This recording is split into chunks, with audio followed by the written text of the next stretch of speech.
2024 के लोकसभा चुनाव से पहले भाजपा जिस एक पार्टी के पीछे पड़ती है कि इस पार्टी को समाप्त ही कर दिया जाए, तोड़ ही दिया जाए, इसका जो भविष्य है, राजनीतिक भविष्य, उसे ही मिटा दिया जाए, तो वह पार्टी है आम आदमी पार्टी। से आप एक एक करके समझे तो आपको सारी बातें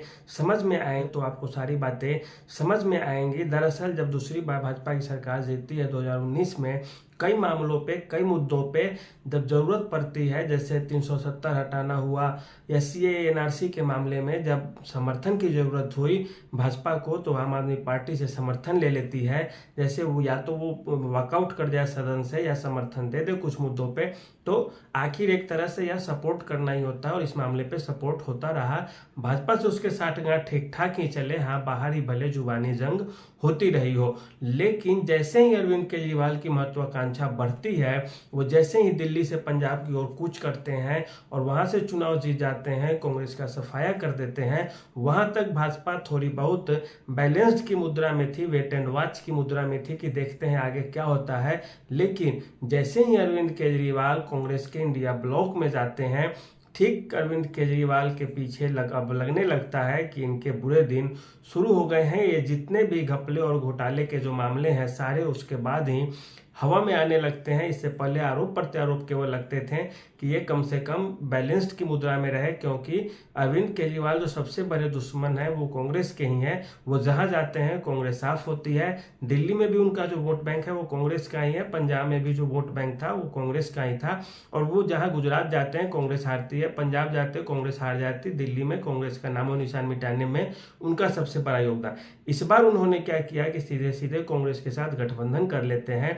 अब भाजपा यह समझने लगी कि यह एक तरह से अब बहुत बड़ा खतरा हो जाएंगे, या अगर दोनों मिल गए एक दूसरे से तो फायदा बहुत ज्यादा तो हो या ना हो, लेकिन इससे जो विपक्षी गुट है वह मजबूत होगा। हुआ क्या, अरविंद केजरीवाल एक के बाद एक लगातार केसेस में फंसते चले गए, इनके पीछे एजेंसियां लगने लगी और हुआ ये कि अभी वे जेल में है, उनको हाई कोर्ट से जमानत नहीं मिलती, सुप्रीम कोर्ट उनके जो है जमानत को ठुकरा देती है, जो लोअर कोर्ट है उसकी तो खैर बात ही ना की जाए, ईडी में मामले फंसे रहते हैं, ईडी देखते रहती है केस को, तब तक उसी बीच में सीबीआई गिरफ्तार कर लेती है। कोर्ट जमानत देने की मुद्रा में भी आती है लेकिन सीबीआई उन्हें फिर से गिरफ्तार कर लेती है। और एक तरह से दिल्ली में जो चुनाव है, अभी तुरंत कुछ दिनों बाद चुनाव होने जा रहे हैं, ऐसे में आम आदमी पार्टी के सारे जितने भी बड़े नेता हैं वे सारे के सारे जेल में हैं, चाहे वे मनीष सिसोदिया हो या सत्येंद्र जैन हो या अरविंद केजरीवाल हो।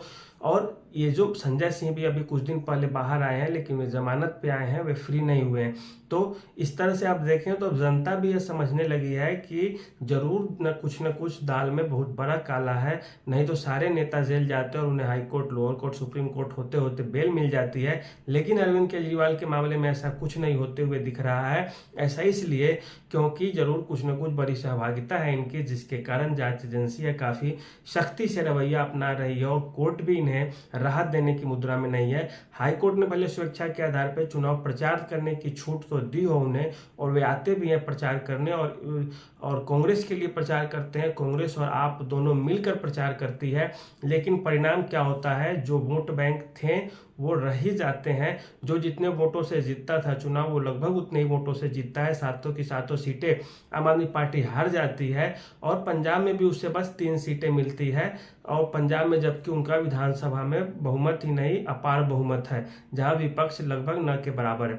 तो ऐसी स्थिति में भाजपा भी अब भांप चुकी है कि अरविंद केजरीवाल का जो साख है उनकी साख अब धीरे धीरे घटती जा रही है, और दिल्ली में भी उनकी साख नहीं बची। और कुछ बार बार विवाद किए जाए यदि, तो अरविंद केजरीवाल की नीतियों पे जो कुठाराघात होता है वह भी होगा। जैसे जल संकट के लिए भी अब दिल्ली वासी समझने लगेंगे कि यह हमारी समस्या का निदान करने में सफल नहीं है। आखिर पानी के बिना कोई कितना दिन जिएगा, इसकी राजनीति कब तक हो सकेगी कि हिमाचल नहीं दे रहा, उत्तराखंड नहीं दे रहा। दूसरी बाढ़ को लेकर भी है, तीसरी नगर निगम को लेकर भी रहेगी। विवाद के कारण अब धीरे धीरे और बढ़ता चला जाएगा कि केंद्र से पैसा नहीं दे रहा तो राज्य से पैसा नहीं दे रहा, इस तरह के मामले, और पीछेगी कौन, तो जनता। तो इनमें सीधे सीधे अरविंद केजरीवाल की सरकार के खिलाफ एक व्यापक रुख अख्तियार कर लेगी जनता। और इनका अगर दिल्ली से ये एक बार हार जाते हैं अरविंद केजरीवाल, तो फिर लंबे समय तक के लिए बाहर हो जाएंगे, क्योंकि कोई यदि अपार बहुमत से आता है तो वह फिर उसी तरह से अल्पमत से चला भी जाता है उसी रेशियो में। और ये अगर घटना दिल्ली में होती है तो यह आम आदमी पार्टी के लिए एक बहुत बड़ा सबक होगी और एक दूसरे राज्यों में भी सबक होगी, पंजाब जैसे राज्यों में भी। और जो तीसरी बात है वह यह कि अरविंद केजरीवाल जल्द से जल्द यदि रिहा नहीं होते हैं तो ऐसे में आम आदमी पार्टी के टूटने का भी डर रहेगा कि आखिर जब भ्रष्टाचार के मामले के हमले किए जाएंगे विपक्षी पार्टियों के द्वारा तो उनके नेता आखिर जनता में जाकर क्या कहेंगे। अरविंद केजरीवाल को लेकर जनता के भीतर जेल में उनके रहने का बहुत बड़ा दुख नहीं है, या जनता ये नहीं समझ रही कि जबरदस्ती उनको फंसाया गया है, क्योंकि अगर ऐसा होता तो लोकसभा चुनाव में वोटों की जनता इतनी भरमार कर देती कि उनके सभी के सभी प्रत्याशी लगभग जीत जाते, क्योंकि इस बार तो लगभग कांग्रेस के भी वोटर्स अरविंद केजरीवाल के साथ थे। लेकिन देखने में क्या हुआ, कुछ नहीं, वही ढाक के 3-5 जो होता था पहले वही हो गया। न वोटों का ट्रांसफर हुआ, न ही उनके प्रति कुछ सहानुभूति हुई। वो हर जगह जाकर जो बोलते थे कि जेल में हमें डाल दिया गया है, जबरदस्ती डाल दिया गया है, फंसा दिया गया है सरकार के द्वारा, लेकिन पब्लिक यह बात नहीं समझ पा रही है। पब्लिक को यह लग रहा है अंदर ही अंदर कि कुछ न कुछ हुआ है, तभी तो आखिर सारे लोग एक साथ जेल में है। कोई एक को अगर होता वैसा तो मान लिया जाता है कि ठीक है, अरविंद केजरीवाल को एक बड़े लीडर थे उनको अंदर कर दिया गया, चुनाव में धांधली न हो पाए। और लेकिन जितने भी ये सत्येंद्र जैन से लेके मनीष सिसोदिया से लेके संजय सिंह से लेके केजरीवाल तक सारे लोग इस तरह से हैं। इसके अलावा स्वाति मालीवाल का जो घटना होता है मारपीट वाली, विभव कुमार जो उनके अरविंद केजरीवाल के निजी सचिव थे, उनके साथ भी जो घटना हुई है वह भी एक तरह से इनके लिए निगेटिव इम्पैक्ट लेगा। विपक्ष ने इसे मुद्दा बना दिया। कांग्रेस जो चुनाव तक अब तक सहयोग कर रही थी अरविंद केजरीवाल का, वो भी अब चूंकि वो बोली है कि राजनीतिक चुनाव हम अकेले लड़ेंगे, अब वो भी विरोध करने लगेगी और उधर से भाजपा भी विरोध करने लगेगी। ऐसे में नुकसान सीधे सीधे आम आदमी पार्टी को होगा।